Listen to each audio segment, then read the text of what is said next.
So 10 sessions into your first camp as a Sun Devil, what are some of the things that have stood out to you most so far?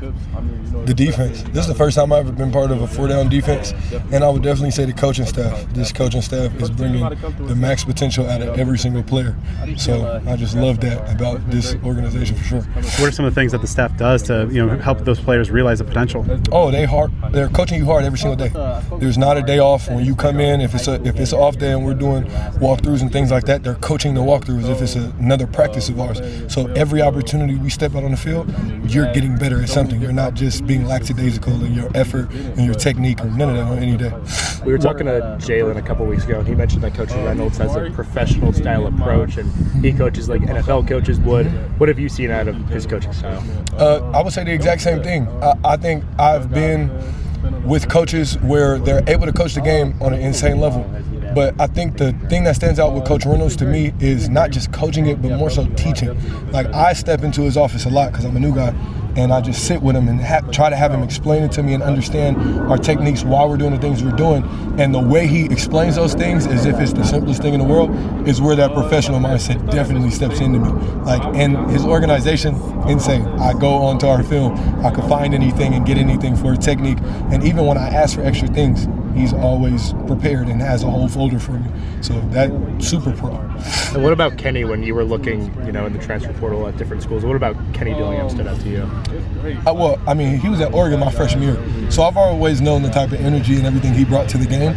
But the main thing that stood out was that, you meet a lot of head coaches. Everybody has their own unique personalities. I love his personality because as much as he's pushing us to be great every day, you can tell within himself he wants to be great at what he's doing every day. And he's instilling great things in us, always being early.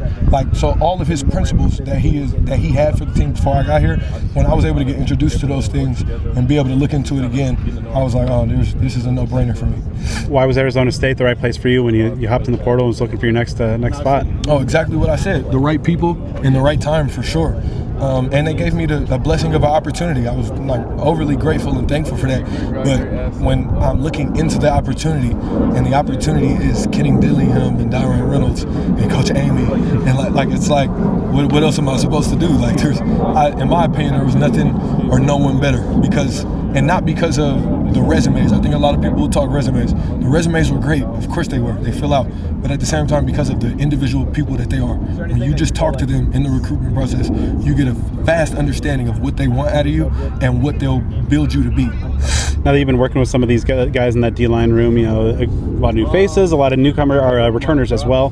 What are some of the things that really kind of jump out to you most about the collective group? The connection in the room. This is my second time being a new guy at the school, and I didn't know how it would go yet again because you just never know. You're always walking into a room new, and you don't know if you guys are going to be tight or not. As soon as I walk in, we're all tight. I figure out the guys love to go bowling. I'm a bowler myself.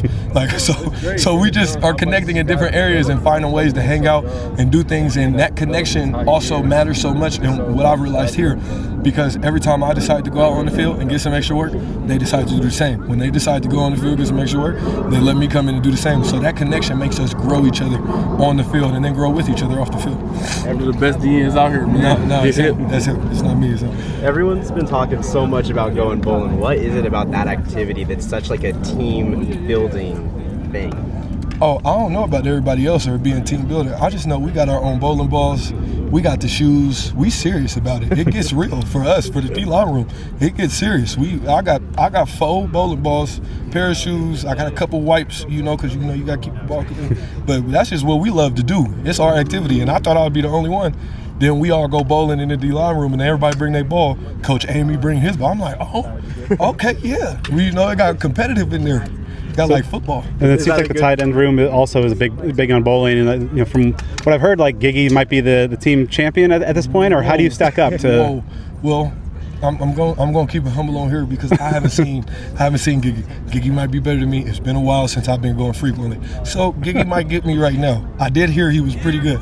But have Giggy see me after we get done with spring ball, get a little bit more time, and right before fall camp in the summer, I'll do a little bowling with Giggy. We're gonna see. AJ said the Giggy can bowl around a 260. Is that? I don't know. You don't know? Everybody loves it. When you ask some people who like to bowl what their high is, they gonna say Oh, I'm a 250 guy. It's just a safe number.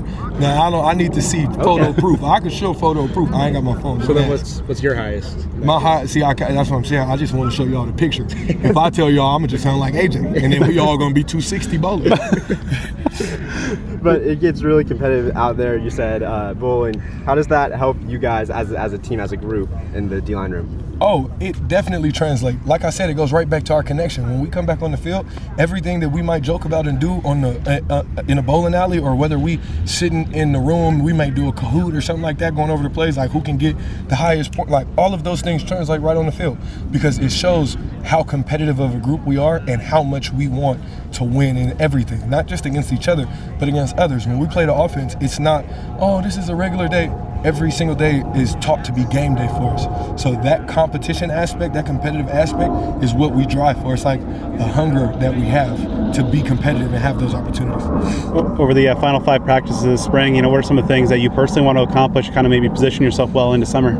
I think getting my technique all the way together, brand new defense, brand new scheme, and of course I've been here and had my fair share of practices so far, but you're never perfect and you're never doing everything as good as you can be. So just continuing to nitpick the things. How am I playing my 6 techniques? How am I rushing the passer and in accordance to the plays that we're calling? Like what moves should I be throwing or should not I be throwing? Like, and am I executing that? And am I setting the edge correctly, not according to the way that I've learned in the past, but the way they want the edge set here? Like, just getting myself all the way together and wrapped up with how they want football to be played on their edge. Like, just if I can hammer that in, then I can take the next step of becoming the full, like, fledged player that I want to be going into fall camp. But right now, I think it's just hammering the details.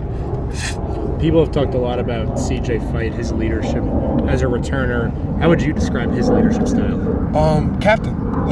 That's what we call him. I call him Captain because, I mean, he is every part of a leader that you can imagine or want. It's not just a vocal guy. He's going to do the things right. Like, if he didn't say a word, you can look at his actions, and his actions tell you the whole story of how a football player who wants to go to the NFL or feels like they're going to go to the NFL, that's how you should act. He shows up every single day. He shows up early. He's never the guy that misses his recovery. He's never the guy that's missing a meal. He's never the guy that's leaving early and not talking to teammates. He'll sit in the locker room and spend that time to not just talk people through football, but also just be connected.